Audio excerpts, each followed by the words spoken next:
আমরা এই আমলে আমরা খুব শান্তি আছি। বিএনপির আমলে আমরা হেয়ার আগে অনেক তছরুত হয়েছে। আমাকে গরু ছাগল লয়ে গেছে মানুষের সর, আমরা গরু ছাগলের রশি আমরা ধরে রাখছি। ওই রশি আমরা অনেক টুতান্দার মতন আমাকে ঘুমাইছিল, ওই রশি কাইটো আমাকে গরু নিয়ে গেছে সরে।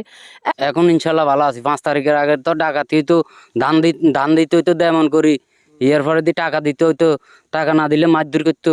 আমরা গরিব দিকে চরে থাকি, আমরা যদি ধনী হইতাম চরে থাকতাম না। আমার আঙ্গ স্বামীরা চিটাং ঢাকা কাজ করতে যায়, নির্যাতনের ভয়ে গরু মানুষের ফালি কষ্ট করিয়া এগুলা চুরে নিয়ে যাবে এই ভয়ে সারা রাত্রে ঘুম মারিয়া বয়ে থাকছি। আমলিকের আমলে 2 বছর আগে কে জানি ছাগলের ঠ্যাং ভেঙে লাইছে, এই কথা নিয়ে আমার গরম মহিষের ঘুরে দিয়ে চোখে আমার অনেক মারপিট করছে। আমি চেয়ারম্যানের কাছে গেছি, নেতা ফাতার কাছে গেছি, কেউ আমার বিচার করে নাই।